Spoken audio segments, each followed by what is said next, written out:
बॉलीवुड का 80 का दशक का समय, जब खलनायक से नायक बने विनोद खन्ना कामयाबी के शिखर पर थे, उसी दौरान उनकी मां, जिन्हें वो दिलो जान से चाहते थे, उनका देहांत हो गया। अपनी मां के गुजर जाने के बाद विनोद खन्ना हर समय परेशान से रहते और डिप्रेशन में जाने लगे। ऐसे में महेश भट्ट, जो कि उस जमाने में उनके बहुत करीबी थे, उनकी सलाह पर विनोद ने अपने मन की शांति के लिए रजनीश ओशो आश्रम की शरण ली। चूंकि उस वक्त विनोद खन्ना बहुत बड़े स्टार थे और महेश भट्ट एक संघर्षरत निर्देशक, ऐसे में विनोद खन्ना भी उनकी जरूरतें पूरी किया करते और महेश भट्ट भी उनका साथ देते। कहा जाए कि वह दोनों एक दूसरे के दुख सुख के साथी थे, तो यह भी गलत नहीं होगा। उस वक्त फिल्मी दुनिया में यह खबर भी उठने लगी कि विनोद खन्ना ने फिल्मों से संन्यास ले लिया, अब शायद वो कभी काम ना करें। लेकिन जिस काम के लिए कभी उन्होंने अपने पिता से बगावत तक कर ली थी, भला उसे कैसे छोड़ सकते थे। खैर, धीरे धीरे विनोद का मन सोचने समझने के काबिल हो गया, तो उन्हें यह महसूस होने लगा कि अब वापस फिल्मों में काम करना शुरू कर देना चाहिए, क्योंकि सुकून तो अपने पसंद के काम में ही मिलने वाला है।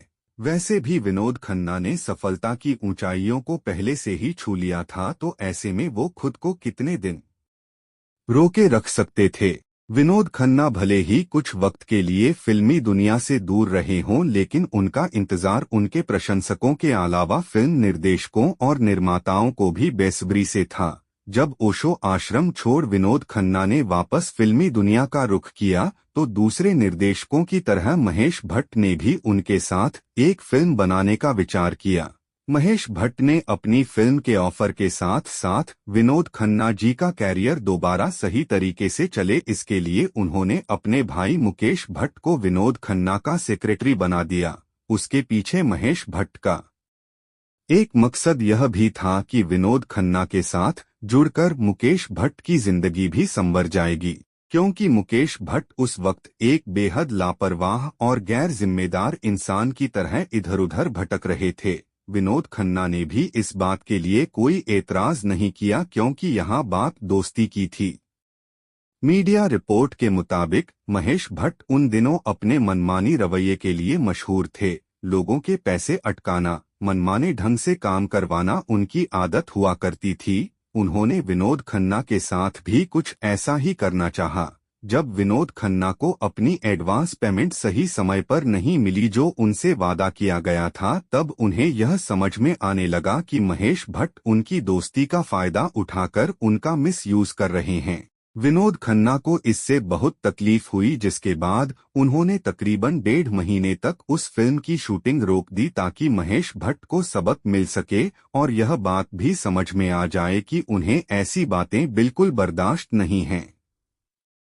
इधर शूटिंग रोके जाने पर मुकेश भट्ट ने अपने भाई की तरफदारी करते हुए विनोद खन्ना को जगह जगह बदनाम करना शुरू कर दिया और उनके बारे में उल्टी सीधी बातें भी फैलानी शुरू कर दी। खुद की बदनामी की बातें जब विनोद खन्ना के कानों तक पहुंची तो उन्हें काफी गुस्सा आया।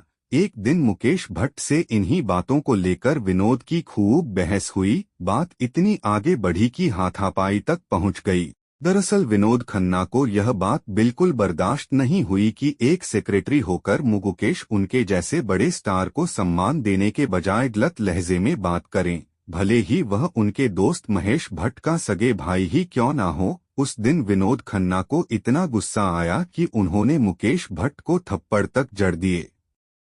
देखते ही देखते यह खबर जंगल की आग की तरह पूरी फिल्म इंडस्ट्री में फैल गई। महेश भट्ट को जब यह बात मालूम हुई तो अपने भाई के साथ मारपीट को बर्दाश्त नहीं कर सके। नतीजतन उनकी और विनोद खन्ना की दोस्ती हमेशा के लिए टूट गई और उस फिल्म का काम भी वहीं रुक गया।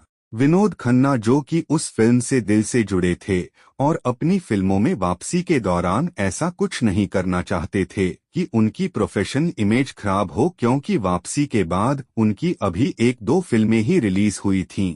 इसके अलावा उन्हें उस फिल्म से जुड़े बाकी एक्टर्स, टेक्नीशियंस की भी चिंता थी। विनोद खन्ना ने उस फिल्म को खुद ही किसी तरह से पूरी कराई और रिलीज भी कराई। वह फिल्म थी जुर्म, जिसका एक गीत जब कोई बात बिगड़ जाए आज भी हर किसी का बेहद पसंदीदा रोमांटिक गीत है। मास्टर स्ट्रोक चैनल में आज बस इतना ही। जल्द मुलाकात होगी एक नए अध्याय में। नमस्कार। चैनल को लाइक करें, कमेंट करें और सब्सक्राइब कर शेयर करें। धन्यवाद।